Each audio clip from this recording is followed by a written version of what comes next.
Great Nigerians and wonderful viewers, welcome to your darling station, The Living Television. We are back again today to discuss on your favorite program, Issues of the Moment. Today's Issues of the Moment, we are loaded, especially as it concerns Abia State today. And I have my analysts in the house who are going to do justice to what we have for you today. First and foremost, we'll be looking at the Otti Chairman of PDP, Senator Adolf Waba, having endorsed Alex Otti for second tenure. Away from that, a petition to Otti over proposed appointment of billionaires as local government chairman. Yes, Commissioner knocked Otti on Abia mayoral appointment. These and many more will be coming your way today. Don't go away, keep watching Living TV. And as I present to you our analyst today, from my far left I have Honorable Tony Abayim. Honorable Tony Abayim is a politician, at one time legislator in the Abia North, in Abia local government area, and also a media person and public affairs analyst. Honorable, you're welcome to the program. Thank you, Prof, for having me, and good morning, good afternoon, our esteemed and lovely viewers. We have your lovely historian in the midst, and a historian, a political affairs analyst, tele-evangelist, and public affairs analyst, in the person of Comrade Nnamdi Adequachi. Comrade, welcome to the program. Thank you for having me. It's such a privilege. Good day, our viewers. Yeah, and I want to start with you, Honorable Tony Abayim, democracy. Recently, it made round that the Otti chairman of PDP, and which was alleged as an anti-party, endorsed Alex Otti in a statement for a second tenure for the good works he's doing in Abia State within these 4 months of his governance. And that thing did not go over well with the people of PDP because, as we speak, the disciplinary committee has been formed on that. Because of that, and we will soon be facing that disciplinary committee. What's your take on that? Yeah, thank you so much. As a PDP member, as a founding member of PDP, in 1998 August, from PDP, I was part of it, contested and won election and represented Area in Abia local government, and became a legislator. Let me tell you that in this present day Nigeria, we don't need to politicize everything, because the country is already choking everybody. Everybody's choked, except those that are elected, who are enjoying the paraphernalia of government, all kinds of allowances and all that. They don't bother about the cost of petroleum, they don't bother about the cost of gas, they don't bother about whatever they are saying. The roads are bad, and they have their 2023 SUV bulletproof 160 million naira bulletproof car. So even if it is in a ditch, the car will navigate over it, so the number. At least for the first time, what I'm talking about here is, in this situation, we have to talk about good governance. No matter whose ox is cured, if anybody is doing it right, even if you don't like his face. I'm not a Labour Party member. Even though in 2015 I left PDP and joined Abia and worked for Alex Otti openly, not negotiatingly. I came in open. That's what I do. I'm a pragmatic person. I'm a straight-jacket person. If I'm supporting you, the entire world, I will shout it to the heavens. If I'm against you, my brother, you're in trouble. That's the way I do my politics. If I'm not working for them, that we are enemies. But probably on principle.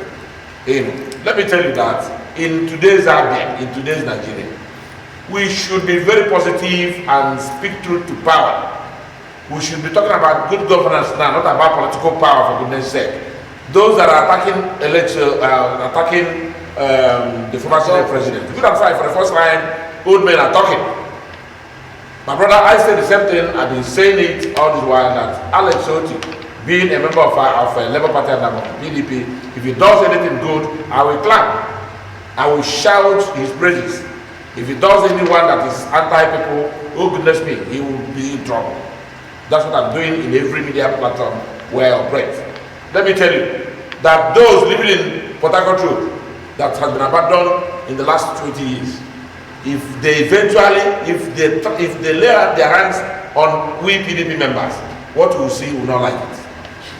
So for that man to have come up to speak the truth, tell us the truth about the languishing, the abandonment of our party PDP, of that very major economic. Had it been we don't have petrol in this country, had it been we don't share money in Abuja every 25 days into the new month, what are we going to do? Leaving that kind of quantum of revenue on Port Harcourt Road for over 20 years. What are we saying here? For goodness sake, Alex Otti has done very well by thinking about, even though the PDP went into it, but one thing led to the other, I don't know. But let nobody come here to give us the excuses. Because Sam Bakwe, we are living in Abia today was because Sam Bakwe went out of his way to borrow money. By the time you leave office, nobody talks about the money you borrowed. They talk about what you did with the money. We are still paying those debts Bakwe accrued. We are not bothered about it. Because if you had not borrowed that money, with the body language and behavior of PDP in the last 20 years, we couldn't have been here today. So for Alex Otti to have summoned courage to go fully into Port Harcourt Road that was abandoned, for goodness me, by the time he finishes says it, my brother, my trumpets and my gong will all be rolled out of the street. I'll clap my hands for him. What I'm trying to say here is this. At every level of governance, they have look at the commissioner that is both of them, both John Oki and there's a Chairmen, particularly John Oki. The problem he caused in my ward, Abia. Very soon, people will start fighting and killing themselves in that market because of greed. How many shops does this Mbakwe have in Abia market today? Mbakwe that built that market. How many shops? Tell me one. Can anybody point at any house in Abia that's owned by Mbakwe that built this time and they die old evil? I don't want to be emotional about it. They are all my friends. Okay, see, but he did a whole lot in Abia. But because he met nothing on ground, both Ojikalo and Theo, both of them rubbished this state, and this young man came in and struggled all through. You know, he was busy, Yako Port Harcourt Road, Yako Omwa, Yako Eba, Immaculate, everywhere, busy here and there. He couldn't lay all hands on one and probably succeeded in doing it very soon. But the major roads like Port Harcourt Road, Fox Road, they struggled to get it fixed before it was almost not completed. The Port Harcourt Road, nothing serious was done about Port Harcourt Road. Before I round up, let me tell those living on Port Harcourt Road, because government is a continuum. You inherit both assets and liability. We are told that monies were released, the capital funded by World Bank, $115 million is already in the coffers of Abia. My brother, Governor Alex Otti should tell Abians if that money is here already. If the money is here, let him from there pay the people of Port Harcourt Road some compensation as he's doing in Omaya. In the Port Harcourt Road, if you don't have a lawyer, get one and start appealing to the governor to think about paying some compensation to you, because you have also inherited the benefits, you know, of that road, you know, from the World Bank and or whatever. So that's exactly the way I look at it. Adolf Mama, let nobody stone him for the first time. Let other old men talk. Even if it is your mother that is wrong, tell him, my mother, you got it wrong. If anybody outside got it right, tell him, even though you are not from my family, but you are trying. That's how it's done. Okay, comrade. Yes. Now, talking about what Adolf Mama said, we are looking at it from the political party point of view, and by virtue of the position, he occupies in PDP as the BOT chairman. Now, and then we are talking about, just like he said, Honorable said, Okokese started, that place, a lot of houses were knocked down, they were marked, a lot of people jubilated, and we have it just like we're jubilated right now because of what Alex Otti has done. And then this is just about less than 6 months into his tenure of 4 years, and then one is already asking for another 4 years. I think that is the problem of PDP. So what's your take on that? Yes, if you want me to be political about it, I'm political. If you want me to be constructive about it, but then I will look at it both ways, both politically and then constructively. Politically, I would say, you know, there is this running battle Adolphus Mabara had with the PDP Abia establishment when he fell out with the governor, former governor OKZ, yes, over the issue. We all know that, and then the way the governor treated him, and then he was actually, in fact, he had actually lost it until Atiku Abubakar now came. I think it was the Atiku Abubakar presidency that actually gave him some leverage to still become relevant, at least at the federal level. But at the state level, and I will tell you that he didn't have it comfortable when Okezi was there. They all fell out. We saw the banter and then the trade and the exchange of words. Then bringing it back now, I think what is happening is that Adolfo Swabara, the former Senate president, to an extent, if you ask me, the most politically advanced Abia alive now. Correct. The most politically advanced Abia alive now. Correct. What he's doing is still politics. Because if you say it is anti-party, then we'll go back to why did not the governor of Abia State support the presidential candidate of PDP in the last election? He was with Wiki, and they were and they were flying around everywhere. They were going to Turkey. So it didn't begin today. PDP in Abia State has problem, but I think I will leave that to Honorable Tony. You understand? He's a member. I'm not a member. So they've been having this problem. So it's conclusion of that problem. Then, if you want me to be constructive about it, you see, nobody. I said here that I have emotional attachment when it comes to Port Harcourt. I am a product of Igbo National High School. And I'll explain something to you. No reasonable governor. And I'm taking it back to the military administrators who were there in the mid-90s, then to Rochus Okalo, then to Theodore Hamefuloti, then to former governor Okezi Ibazu, who was supposed to build that road because he is from England. And I'm coming. You see, that school was built in 1948 by the Igbo State Union. Not any town union, but Igbo State Union, collective effort of Ndi. And the foundation laying ceremony was performed by the venerable, right honorable Dr. Nnamdi Azikiwe, Ogole of Nature, of blessed memory. So it was a school the Igbo State Union was actually unfortunately started by Abia University in the 1960s, when he started all cultural and then all political, or even political parties and all cultural groups. The Igbo State Union is what Ohaneze Igbo tries to represent today. That's the apex socio-cultural group in Igbo land. They gave many people scholarships, they equipped many people, they empowered a lot. Then they built this school for Igbo in Abia. That was the school. People like Governor Okezi Ibazu, Rochus Okalo, Theodore, they left that school. And that school was a modern school when we were there. But unfortunately, in fact, I learned that Governor Okezi Ibazu built another one he called a modern school. He didn't even, we wrote letters to him, Old Boss Association, say, redeem the image of, the heritage of Ndi. Unfortunately, he didn't do anything about that. Then to talk about even Port Harcourt Road, I said here that it is only one road in this Abia that I know that has that arterial connection. In one stretch, by the left, you are going to cemetery. By the right, you are going to Ungwa Road, Ahiohon. When you go straight again, front, you are going to shopping center. You call a shopping center, a very strategic market in Abia. Then if you are going backward again, that in one connection, you are going to Ndabala Caterpillar spare parts, as I named Aloji market. Then Orata Road. Then if you are talking about establishments there, Coca-Cola bottling company used to be there. Yes, Sapanda, it used to be there. Mwachikushu used to be there. Nicole used to be there. This place, Udewan used to be there. So this the 5-star first model hotel. And then all these establishments, left because of decay, because of rot. I was at my alma mater the other day, a 2-story sized dump, as in refuse dump, is there. So this is the road the governor is trying to recover. So to me, I think it bodes well for Abba and Ndi, and I'll explain to you why.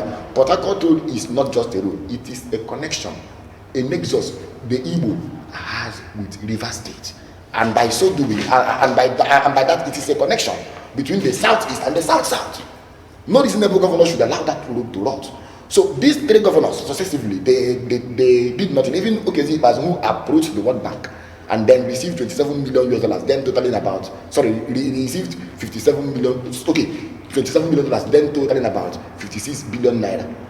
I don't know, because I know that World Bank has what it calls certificate of no objection, because it comes in phases. If you do the first phase and get it right, you approach them, they pay and give you certificate of no objection. My own thinking is that the government of Abia State under OKZ person failed up to expectation, to live up to expectation, making the order to perhaps withdraw. And I'll tell you something, see, I'm putting the record here. I was with some of these government officials some time ago, I think last 2 years or so, at Hotel de Gov. Former commissioner of this state, I'm not going to mention his name, he made a dirty pronouncement. He brought out one man, said, who are the other traders here? People raised their hands because they were talking about forming a committee, a platform. You understand? When they demolished the market, they were trying to assure the traders that the governor gave a timeline that he will fix that road by January. Yes, by January of 2021. He made that promise that he was going to build them. In fact, he was going to fix the market. You know, the two markets, Iron and Arena. A commissioner of the former commissioner of the state brought a man. I don't know where he was coming from. The name of his company, his construction company was not mentioned. They said, "This is the man we have given the contract, and we have given him all the money. So if you are looking for subcontract, you can come to him." That's corruption, because it has to be in appropriation. So what is the name of that man? What was the name of his construction company? He just brought out one individual, raised his hand and say, "If you are looking for subcontract, meet him." What is the meaning of that? Subcontract is something that's supposed to be gazetted. So we don't want to talk about this. So I think, yes, what is happening now is continuation of politics between and then Adolphus perhaps seems to be having the last laugh. You understand? And trying to laugh at his party members, those who try to bully him or those who perhaps jettison him. You understand? Because he had problem. We all know the problem he had with OKZ and how he talked about the Oka Ngwa issue. So it's what it is. All right, because of the time, I wouldn't want us to dwell so much on that, because I would have wanted any of you to look at his position, the statement, and the disciplinary committee said for that. But away from that, a rights group coalition of civil society groups in Abia State, CCSG, has cautioned Governor-elect Otti over the planned appointment of billionaires as the transition committee chairman in the 17 local government areas of the state. The group urged him to thoroughly screen such persons if he must make such appointments. Otti had, during an event at the Abia Sports Club, disclosed that he would appoint billionaires as mayors of the 17 council areas, insisting that it is not against wealthy people to occupy political positions. The group stressed that the need for thorough integrity test on the credibility of some of the billionaires whose names are being mentioned to ensure that they fit into the path of the governor's new Abia. Let me start with you this time, comrade. Yes. Now, talking about the local government chairman, we know it's constitutional to have local government chairman and so on. Otti is about 4 months away in this tenure of 4 years, and then we don't have a transition chairman. We don't have, not appointed, not elected. And now, when he was in Abia Sports Club, he mentioned that yes, he's going to do that. He even mentioned one of them as a mayor of Abia and the other one as mayor of Ohafia. And then people are against this mayor. Though we don't have a lawyer here for now, but as a historian and honorable also as a politician who is also read, should know, is this constitutional? No, the appointment of mayor for now is not constitutional. We have to call a spade, no matter whose ox is God. You understand? And for the fact that it is not constitutional, I consider it nominal designation. It is titular. Titular designation is not official. To me, that's just a pronouncement by the governor. Yes, I respect John Udabana. He's an investor. He has invested so much in this state, and he was consistent. Even when there was the kidnapping saga and the rest, he remained firm. You understand? Yes, I respect him, people like him, but I do not see the constitutional backing that designation or that pronouncement has, except when the governor introduces a bill to the House of Assembly. Then they begin to debate upon it, to its merit and demerit, and then we have the mayoral offices to be created. But then also do not forget that yes, I'm a civil society person in the United States, and then there is no civil society group I don't know, and there is no civil society coalition I've not worked with. I am the person who, in most cases, who does the technical writings. I do not know where this very coalition is coming from, to the best of my knowledge. Yes, I do not know where they are coming from or where they are operating from. But I have to say this: in the year 1951, Mazin Bono Ejikio was appointed deputy mayor of Lagos. In the year 1952, Omaru Atine was appointed the mayor of Enugu. I'm talking about the 1950s. But unfortunately, we have this irredentist politics being played out now, and I do no longer think, and I no longer think that can be possible in these days now, because we're having a lot of sentiments. The Abia people, the Ngwa, the most hospitable Igbo group I know. You understand? The way they welcomed people from outside, and then they lived with them, and then they started progressing. Then we had a great city like this. Yes, mayor. The position of mayor in most cases is even an elective one. It's not. You understand what I'm saying? Now in Britain they have what they call elected mayors. Boris Johnson used to be one. You understand what I'm saying now? And then again in America they also elect their mayors. But in this case now the governor is pronouncing that someone is a mayor, and there is no question back into it. It remains a pronouncement. But then I have to say this. You see, the governor should be careful so that he doesn't deviate from the political stance and the ideological stance of the Labour Party. The Labour Party is not a party of billionaires.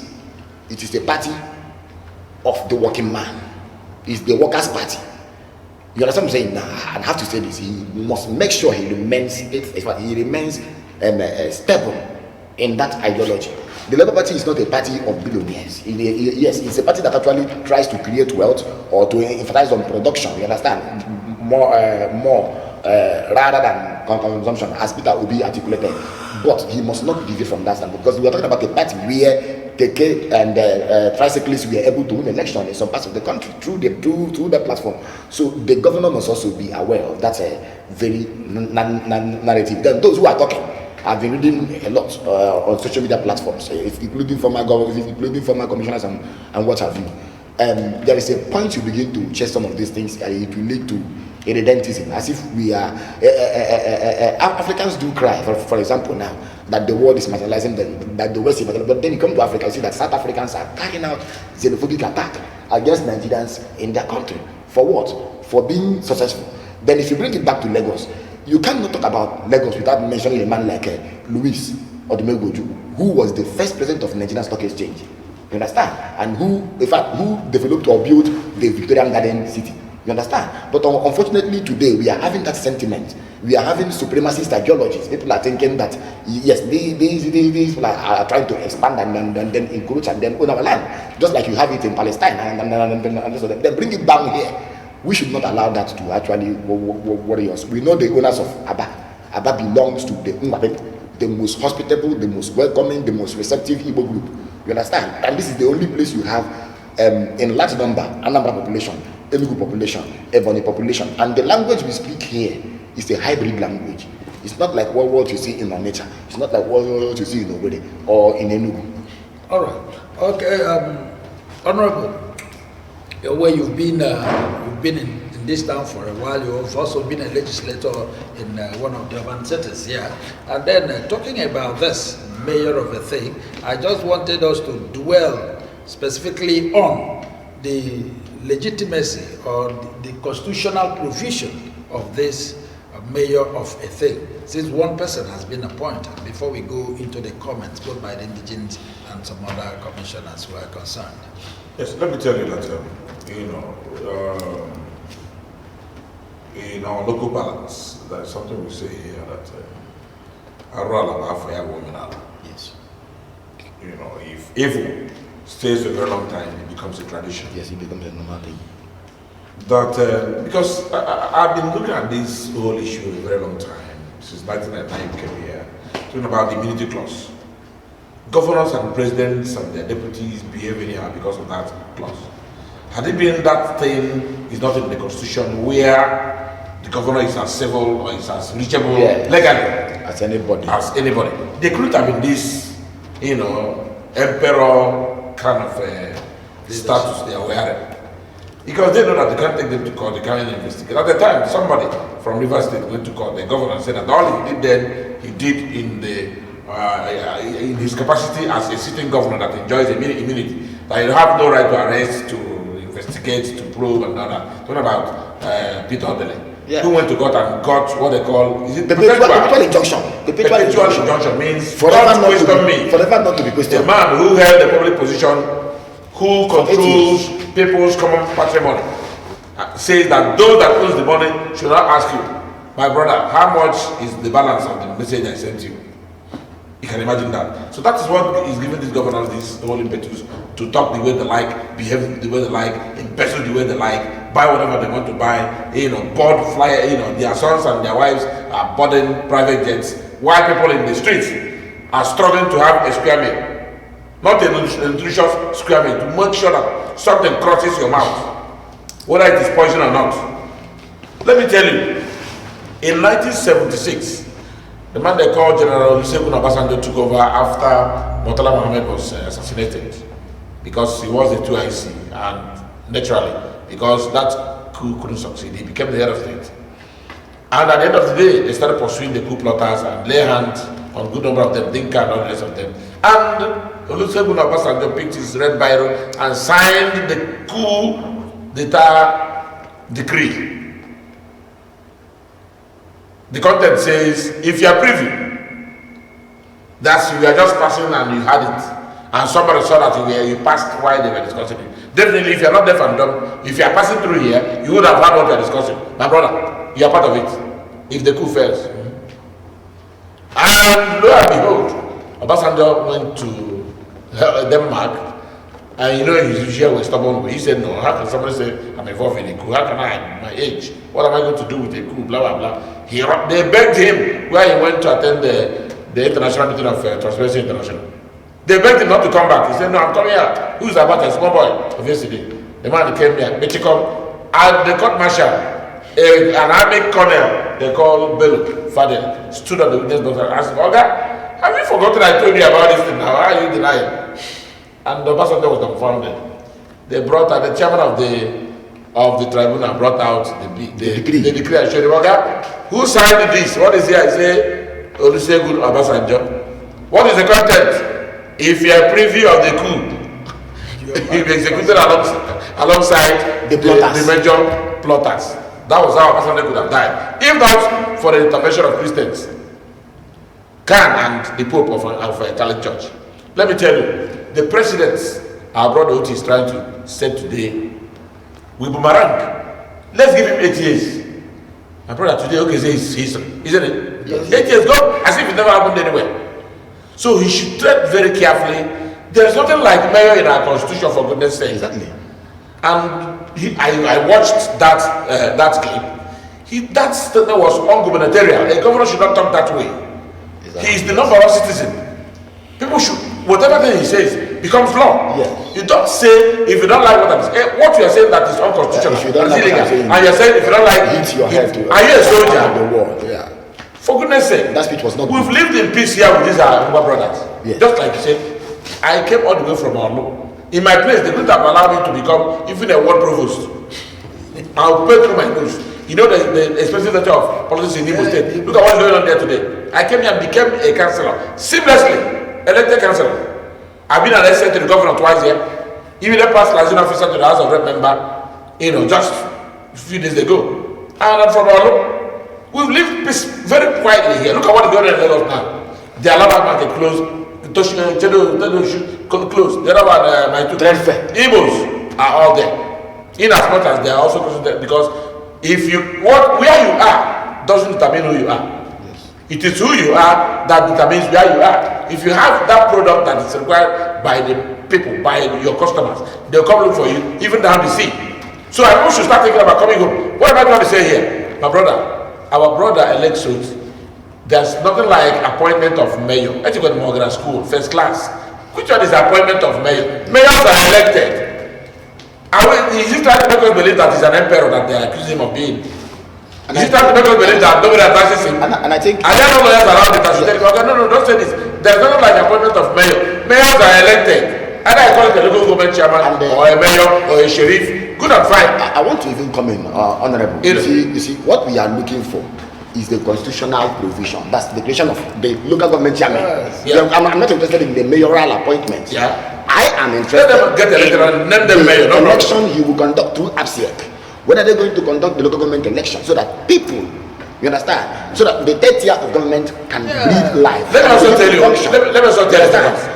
Even if you are appointing a mayor or you are pronouncing a mayor, it is out of the constitution. To that extent, it is extra. You don't even appoint a mayor. You don't appoint, you elect. Yes. In Britain, some mayors are elected. You know how they do it based on peerage. There are people who are the peers based on peerage. You understand?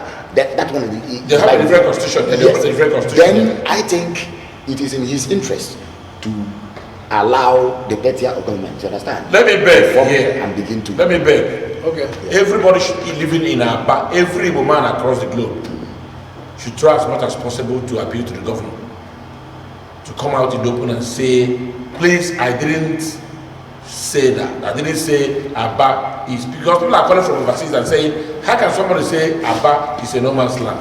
It is not true. You don't say that kind of a thing. Even if they are 20, even if they are 10 in number. But some people came here first.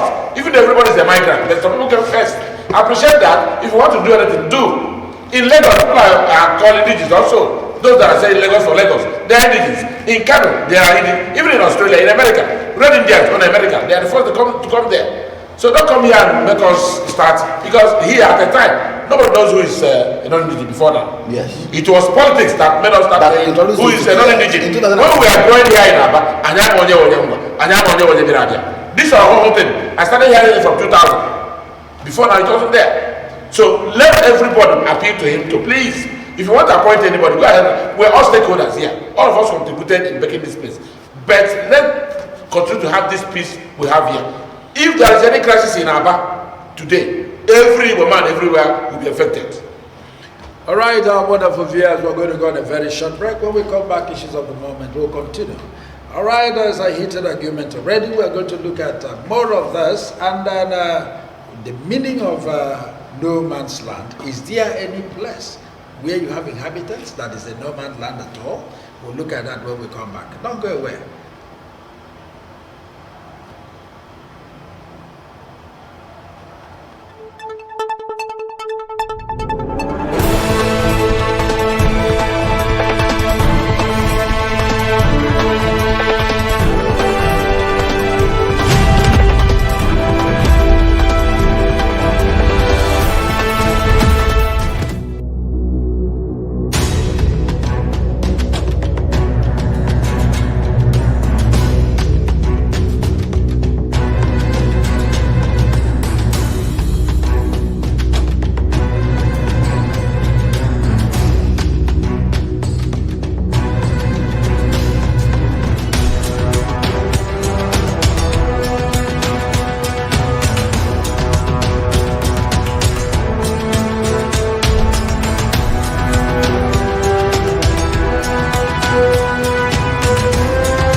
Wonderful viewers, I'm glad you're still there watching your favorite television. It's still your program, Issues of the Moment.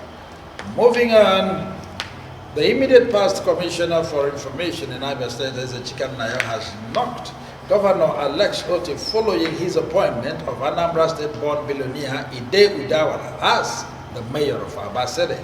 Chikamnayo warned in a statement issued on Monday that his insistence of appointing or giving priority to non-indigents at the expense of the natives could set the state on fire. Otti had announced the appointment on the consummate industrialist as mayor of Abia City on Saturday amid controversy. The governor, who addressed some stakeholders in a viral video, stressed that the era of indigenous and non-indigenous sentiment is gone in the state. According to him, only merit will determine who gets what in his administration. The new mayor, who hails from Ozom in Ekusigo local government area of Anambra State, they say he's a graduate of Harvard University. All right, let me start with you. Already, if we are not, it looks as if the thing had not been done. It had already made the pronouncement, and then appointing Ide John Udabala, Yes. an industrialist, as the mayor of Abia. After now, we will now go into what the indigents, what they have said, and so on. But for now, let us look at it. The position of the former commissioner of... The governor, let me tell you, the governor has not appointed anybody a mayor or whatever. He said, I will. And let me also tell you that Governor Alex Otti, I don't think and I don't believe he will be very careless in his speeches by saying Abia is a no man's land. Yes, and I was going to I don't think he said that. And he said the era of indigenous and non-indigenous are gone. Yes, that one is okay. That is what I'm saying. That is what I'm saying. Let me tell you that say non-indigenous are gone. Indigenous are gone. Yeah. He's very careless, but he needs to come out. His media handlers should come out and break it down properly. Better. What if we had used, say, the competence? If you are indigenous and you are competent, we're going to use you. If you're not indigenous, you are competent, we're going to use you. But let me ask you. You know that politics is local. And the governor is gradually turning his government into an elitist government. That's it. And Abia is a common village for every Igbo man. Abia is a meeting point for every Igbo man. If an Igbo man is being pursued in Lagos, he thinks about no other place than Abia. If he's chased in Kano, he thinks about no other place in Abia. All those that were living in the corner, Meduguri, and all the rest of them that were attacked by Boko Haram, all of them are in Abia now. Go to Enimba, Ariara Market area. They're all those people lying up on the street. Those people that the government wants to shed just away now from the streets, from the street trading, even though they're not supposed to street trading. These are all people that came from northeast, empty-handed. They can't buy shops. Those that are living here can't even pay for shops that worth $3 million. Not talk of a man that came back empty-handed. Let me tell you that the governor should know that local government is a grassroots tier of government. If you are bringing a man who is a billionaire, good and fine, but I want to tell the governor that if he wants to reach the people, if he wants to, just like my colleague here said, that Labour Party is not an elitist party. Yes. They are not even politicians. Do you know, I just came out from the council now about where the governor's wife is coming to flag off the cervical cancer vaccine, whatever, for little girls. Tony Abayi that has been in politics since 1991. All the people I saw there, I don't even know them. Not even one person, waves at me. Unlike before, in PDP, where I would come, hey, democracy. My brother, I couldn't recognize one person. Meaning that those people that came there are not politicians. They just came and there was a mob action, against electoral mob, against PDP, and they pushed us away. They are new. And if you come here and you bring a man that his security gate is as high as the Imba Stadium to be local government chairman, they will not go back home and think of what to do in 2027. So let the governor not make the threats his party, the grassroots party people are making, happen in 2027, because they're saying if he continues this way, he's going to be a one-time governor. Because these people he's trying to appoint now are the same people who stays in the hotel room, with their red wine and champagne on the election day. You will see them at the polling, they're not even come to vote. These same people now, he's trying to jettison and push aside and bring bourgeois, elites, billionaires, that have all manner of security men around them to be local government chairman. Oh goodness me. Okay, they're going to regret it. All right, comrade, you are in line with what the former commissioner said. Okay, yes, I'm in line with what Honorable Donavan has said. Yes, what the former commissioner has said, some of them need further clarification, you understand, or interpretations, because I do not think the governor can be bold or can be rash to say Abia is no man's land. That has to be situated in the proper context, what the governor said. And if you talk about indigenship and non-indigenship, and I will say something, I'm somebody who is very objective. I understand emotional attachment to land. When you study about territorialism, even in animal, even in the habitats where animals live, the lizard, the Agama lizard, wants to protect its territory. And that's why when it sees another male coming in, it advances for a war. And if that male conquers, that one will inherit both the territory and the harem of female lizards there. Now, you see, there is a way a group or indigenous groups go into extinction. In America now, the red indies we're even talking about, they are nowhere to be found except in places like Oklahoma. Few places. I'm not sure they are up to 5% of America now. Yeah. You understand? Yeah. And if you don't take care, you lose indigens. You understand? That, and I'm precise. I'm being clear about it. The Aworis owned Lagos. Today, where are they? Even the people who are saying Lagos for Lagos, Lagos for Yoruba, they are not from Lagos State. Yeah. For crying out loud. You understand? Now bring it back to America. Later in the 1880s, they had what they call Cherokee movement. Before you know it, the expansion, people from that part of the world, before you know it, indigenous population disappeared. I'm not saying it is going to happen here, and I understand the sentiment man has for land, which when you talk about territorialism, you understand, or even symbolism, it works that way. Now, what I expect the governor to do is this: have a media team that understands this, like Honorable has said. There are statements.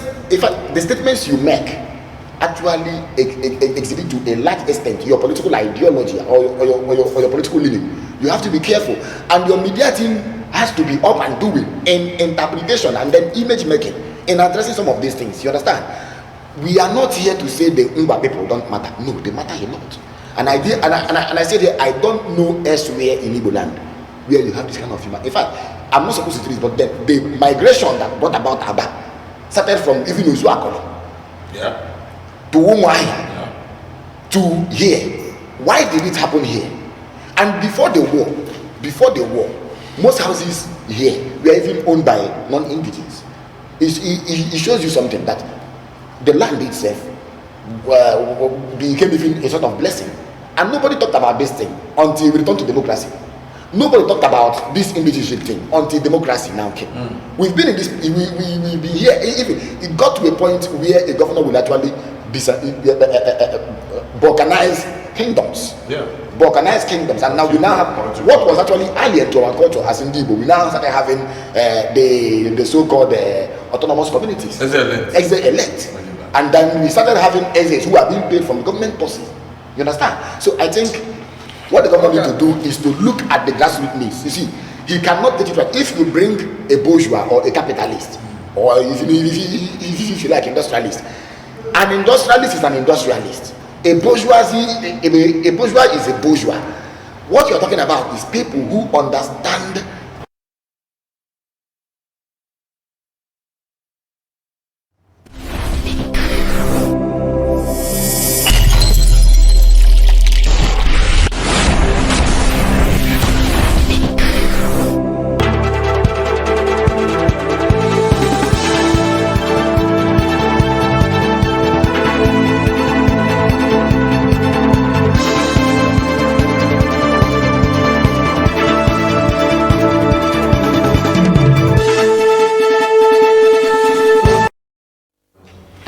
Wonderful viewers, once again, we're very sorry for that little break in transmission.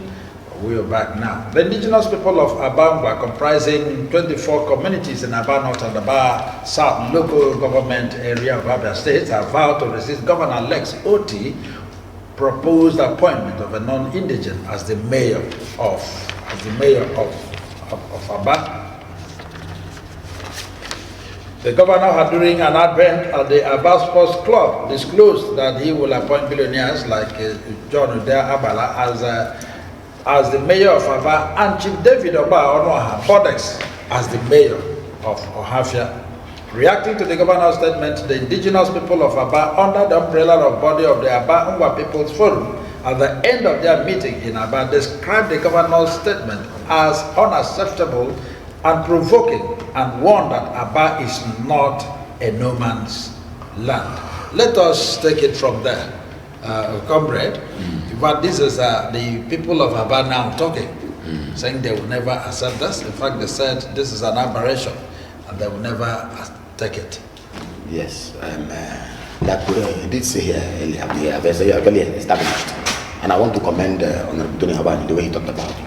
It should be situated contextually whether the governor said that it's no man's land, but because I am not sure the governor would want to say that or would say that.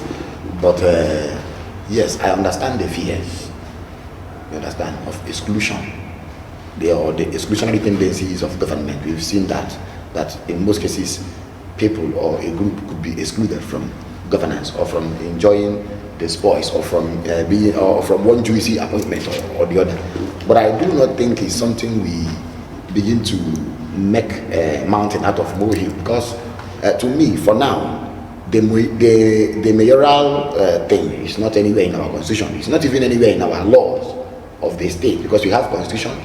You also have acts of the National Assembly. Now you have each state has an assembly that makes laws for them. You understand? Then this House of Assembly, we have one United States here. There is no state law saying the position of a mayor is now lawful or legal. And then when we get to it, we now begin to talk about whether we can appoint or elect them. But like I said before, I think the governor should try to refocus some of his directions, because I have seen some things like Honorable did say here. Yes, there are that statement that if you don't like it, go and hit your head on the wall. It was a bit extreme, and the governor, his media team also needs to work on that. And I think for so far now, the media team has not lived up to expectation. I have seen certain outings and then certain exchanges that are not befitting of a governor's media team. But what has to be established here is that, like I said before, Aba is the land of Ndemba. And I tried to say here, now, even if, now, for you to own a land, let me talk about, even in international relations, there is what you know as terra nullius. Terra nullius means a land where no one is occupying. But then a people come, a group comes and settles there. And that group becomes the indigenous population. They start populating the land, they start growing. It becomes theirs. Now they start welcoming others too who are also coming. They also know who their hosts are, and then they also know themselves. But the most important thing is that any person who has received the mandate to govern a group like that, you understand, should also respect the rights. When you talk about human rights, you also have rights of indigenous population or the indigenous people.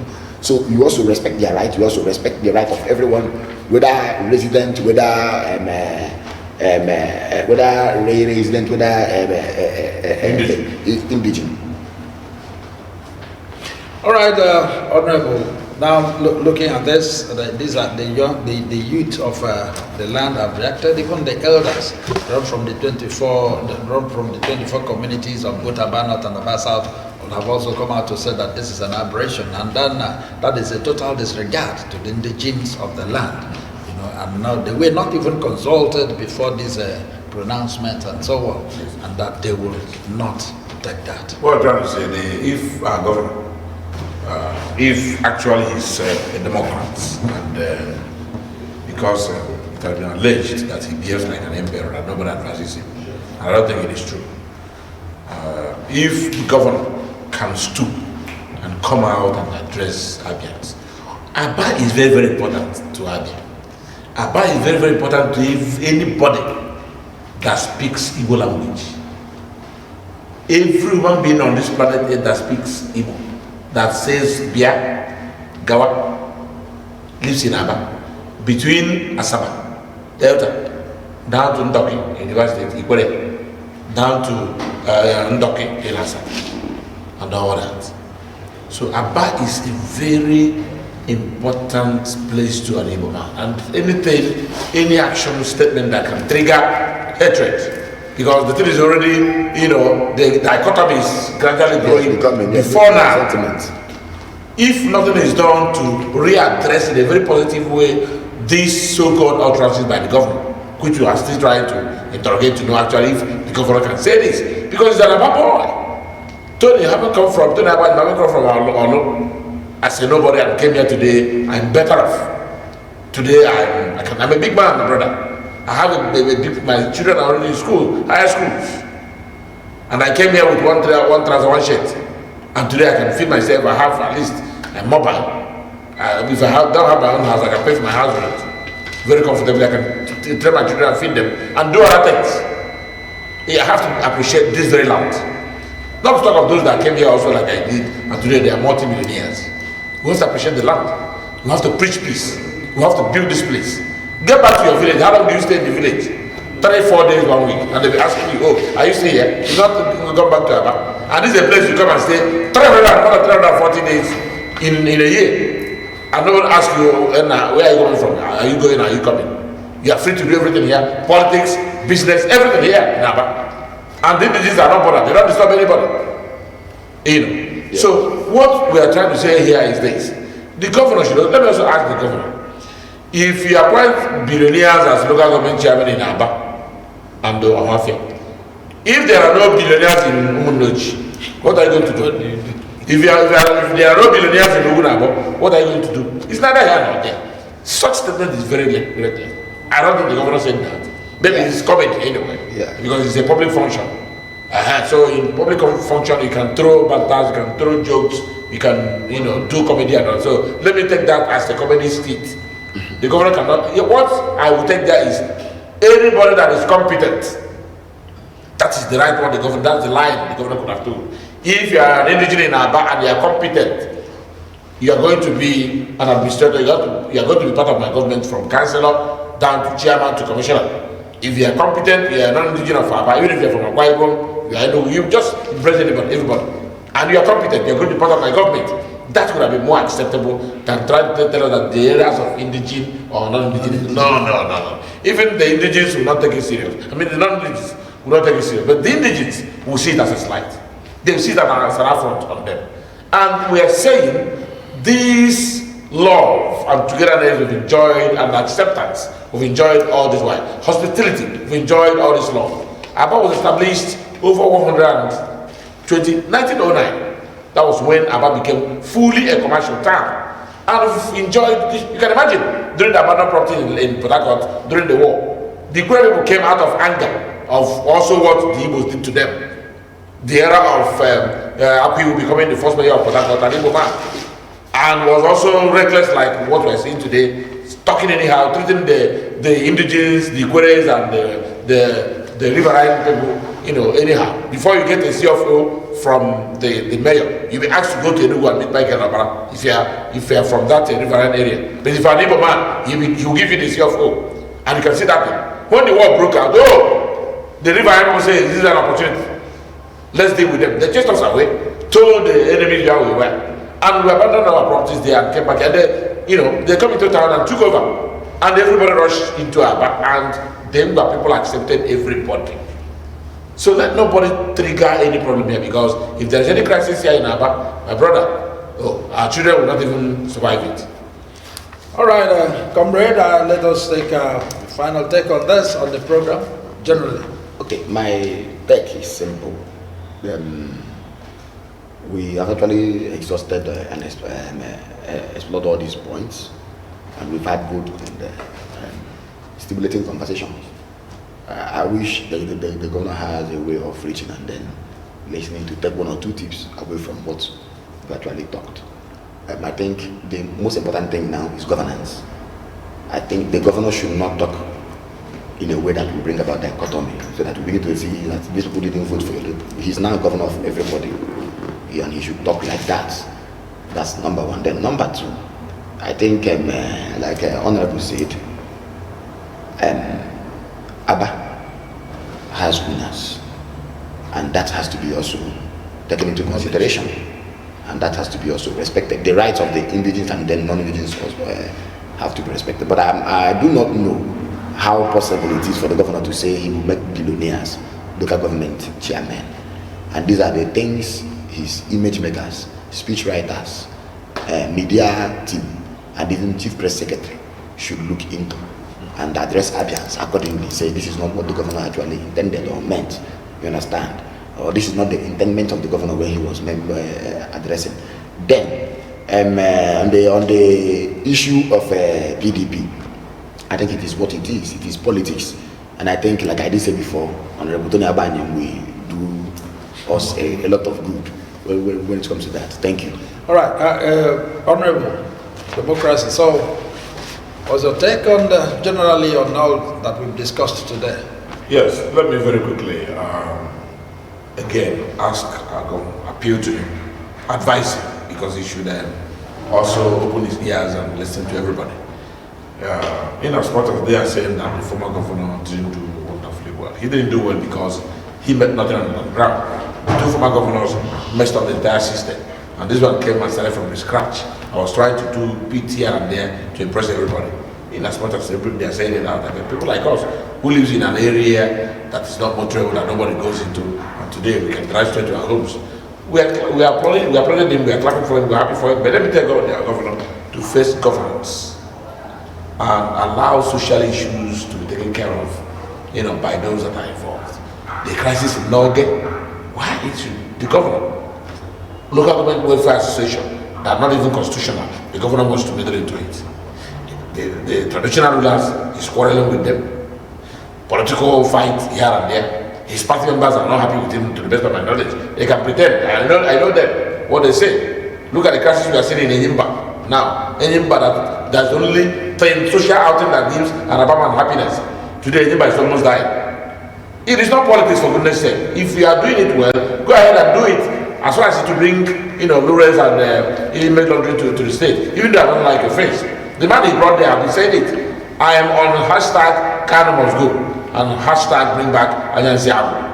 Because Enyimba is a brand, and we can't allow it to, waste that. We can see how we've been displaced here in Abia. We can't even score a goal here in Abia. We went to Yodo, they came from Morocco and defeated us. And everybody is giving hope that, if you go to Morocco, we are going to defeat them. You are talking to toddlers. Enyimba is dying. So many things we've said here. I don't remember that the former Senate president told the line of a statement. Didn't bother about, just like I'm doing here, didn't bother about being a PDP member, which I am. I've not resigned from PDP. If the governor does well, Port Harcourt go.